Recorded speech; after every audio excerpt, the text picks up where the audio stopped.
The year was 1945, and Europe was collapsing under the weight of its own promises. Smoke curled above ruined cities, railways groaned with refugees and soldiers retreating from a war they no longer believed they could win.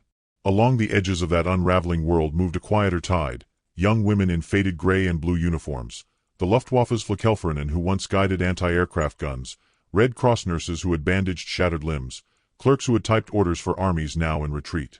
They had been raised on speeches about destiny and victory, but by spring the Reich's banners hung limp in the rain.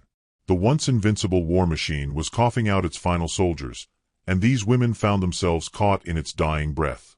For years, the German home front had told them the Americans were monsters. Pamphlets and radio voices whispered that capture meant violation or death. Some believed it, some dismissed it with the shrug of youth. But when the front lines dissolved, belief didn't matter. In scattered airfields and field hospitals, surrender swept in like an unexpected storm. One young nurse, let us call her Liesel, though her true name is lost to records, had been tending to frostbitten infantry in a makeshift ward near Kassel when the first olive-drab trucks rolled up. The soldiers who spilled out were tired, muddy, yet almost casual, their rifles slung low. Liesel watched them move among the cots with wary curiosity, not cruelty. An older sergeant with a soft American drawl motioned for her to step aside so they could check the wounded. It was not the hell she had been promised. It was something stranger, a quiet, almost courteous occupation. For another woman, Erika, the moment came in an anti-aircraft battery outside Bremen. She had stood beside a weapon she barely knew how to fire, her long coat soaked from the North Sea wind, when the order arrived to lay down arms. The officers who had once shouted about honor vanished. Erika and her friends dropped the heavy shells with relief, half laughing, half crying as American jeeps approached across a field scattered with the debris of retreat. One GI tossed them chocolate bars before even taking their names. She would later write that it was the first sweet thing she had tasted in months, and the first crack in the image of the enemy. The Americans did not know what to do with them at first. The Geneva Convention said they were prisoners of war, but most had no weapons and no combat records beyond auxiliary duty. Still, they were uniformed members of a hostile military. Truckloads of these unexpected captives began to appear in staging areas as the Allies swept across Germany. The women were fingerprinted, photographed, and assigned to the same sprawling POW system built for male soldiers. Many imagined this would mean camps somewhere in France or Britain. But behind closed doors, the U.S. military had a different plan. America was already holding hundreds of thousands of German POWs, by the war's end, nearly 400,000, in camps scattered from Texas cotton fields to the pine forests of Georgia. The country had the space, the food, and, most importantly, the need for labor to offset wartime shortages. Shipping a few thousand more across the Atlantic made sense. And so, quietly, orders were issued. Women, too, would be transported. The news, when it reached the prisoners, was met with a strange cocktail of dread and relief. Dread, because the Atlantic still held U-boats and the idea of crossing to the land of the enemy felt like stepping off the edge of the known world. Relief, because it meant safety, food, and escape from the crumbling Reich. Liesel remembered the journey beginning in a muddy rail yard. She and dozens of other nurses were loaded into freight cars, not the infamous cattle cars of deportation, but ordinary, drafty wagons fitted with benches. They sat shoulder to shoulder, sharing stories, sometimes laughter, sometimes tears. One girl carried a photograph of her fiancé who had vanished on the Eastern Front. Another clutched a Bible. The train rumbled through ruined towns where German civilians stared blankly at the passing prisoners. No one threw stones. No one saluted. Silence followed them all the way to the port.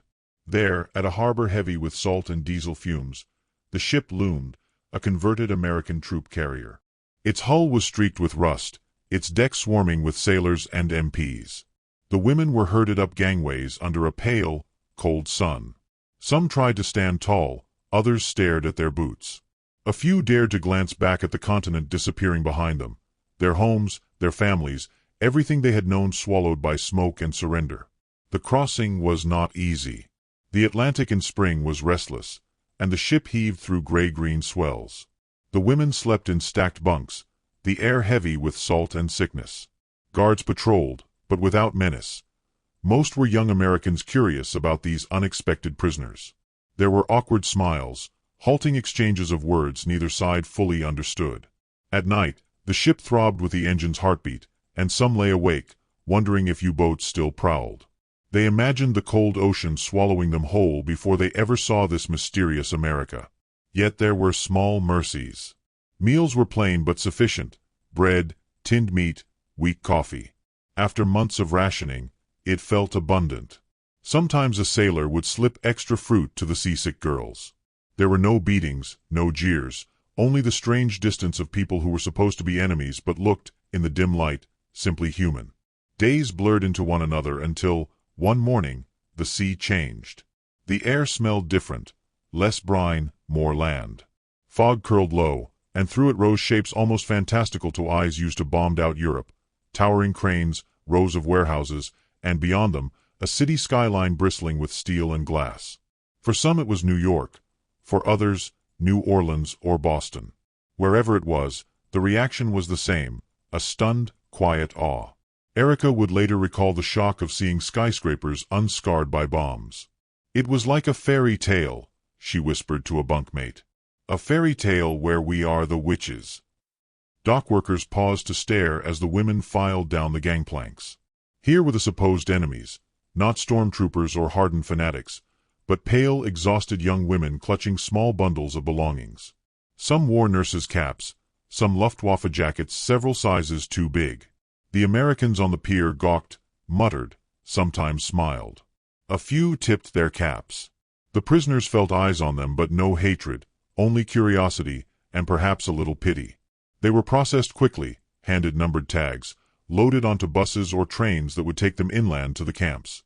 Outside the windows, America unfolded: endless highways, farms bursting with crops, towns with intact roofs and full shop windows.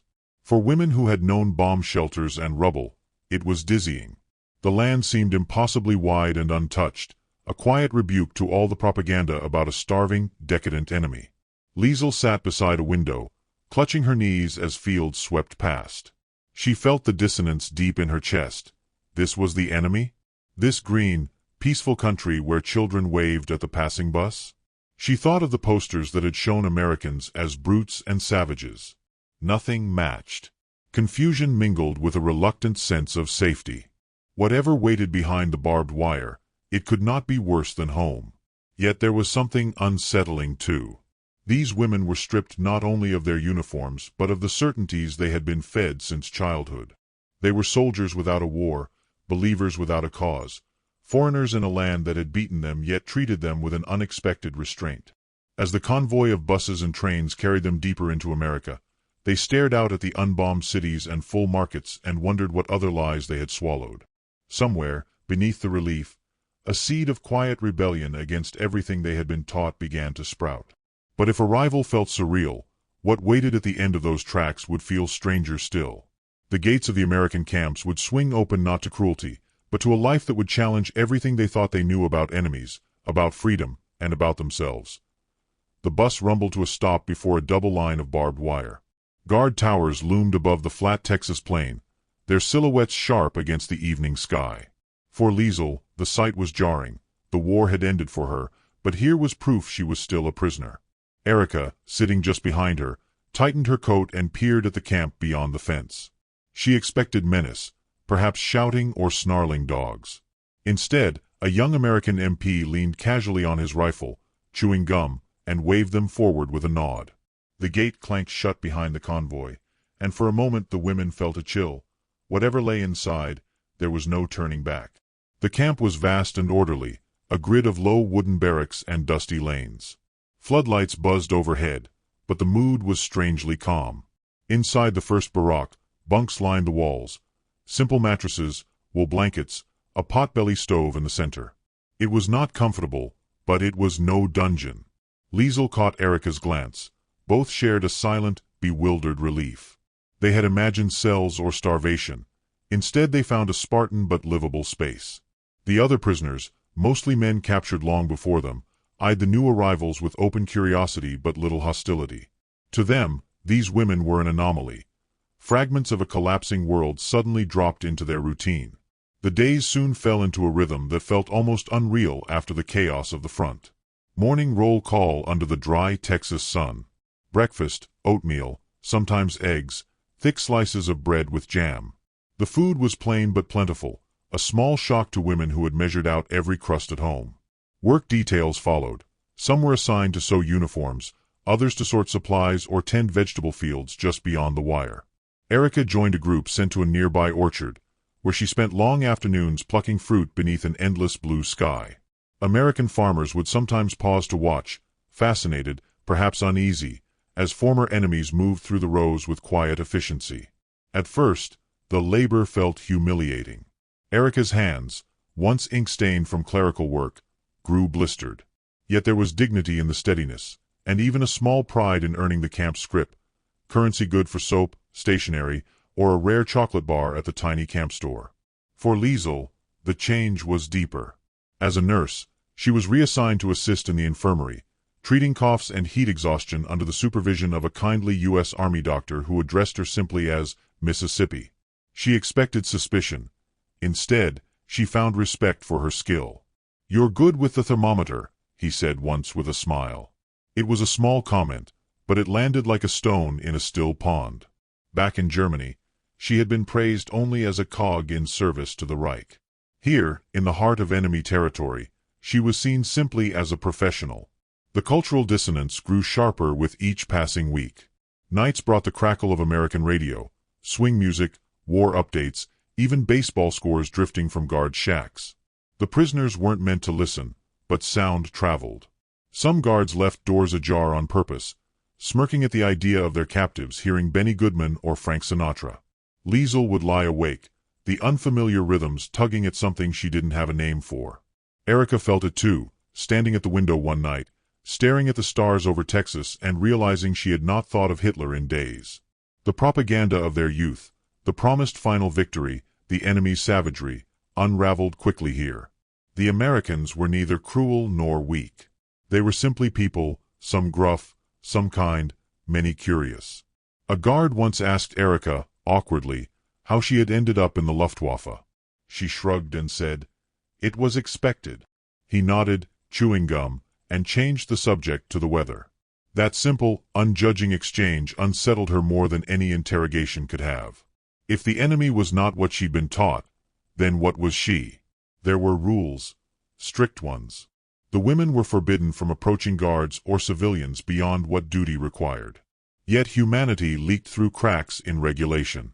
Farmers sometimes slipped them fruit or cold water on scorching days. A young MP taught Liesel a few words of English when no one was watching. Once, Erica and two others were taken to help harvest cotton, and the farmer's wife, curious and gentle, offered them lemonade. Erica hesitated before taking the glass, half expecting it to be a trick. It wasn't. The drink was cool and sweet, and the kindness lingered long after. But the war's shadow remained. Letters home arrived late and heavily censored. News of Germany's collapse filtered in piece by piece. Hitler dead, Berlin fallen, the Reich dissolved. Some wept quietly in the barracks. Others felt only numbness. For Liesel, the grief was complicated. She mourned a brother lost on the Eastern Front, but part of her now suspected he had died for a lie. Erica felt the shame more keenly. She had once stood proud in uniform. Now she wondered if she had been part of something monstrous. Tension flared occasionally. A handful of die-hard Nazis tried to enforce loyalty, sneering at those who seemed too comfortable. Erica clashed with one such woman after returning from farm work, smiling faintly at a guard's harmless joke. "You disgrace the fatherland," the woman hissed. Erica stared back, anger and doubt boiling together, but said nothing.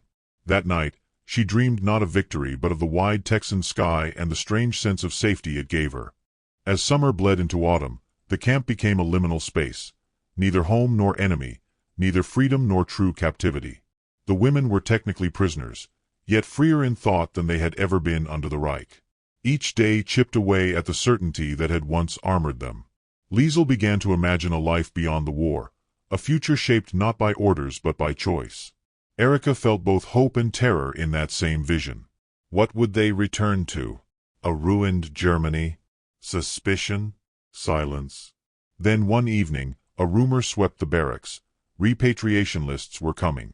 The war was long over, the Allies reorganizing Europe, and soon the women would be sent home. Some cheered, some panicked. Liesel's stomach twisted. She had just begun to feel human again, and now she might be thrust back into a shattered land. Erica gripped the edge of her bunk, staring at the floorboards as laughter and anxious whispers mingled around her. They had arrived in America as prisoners certain of who they were and what they believed. Now, faced with the prospect of going home, they were something far more dangerous to old lies. Women who had seen freedom from inside the wire. The night ended in silence, broken only by the hum of distant guard towers and the soft notes of an American radio drifting across the dark. Liesel lay awake, heart pounding, as a thought she never dared whisper finally rose to the surface. Perhaps captivity had given them their first true taste of liberation. And tomorrow, the gates might open, not just to send them home, but to force them to decide what freedom would mean when the war's lies could no longer hold.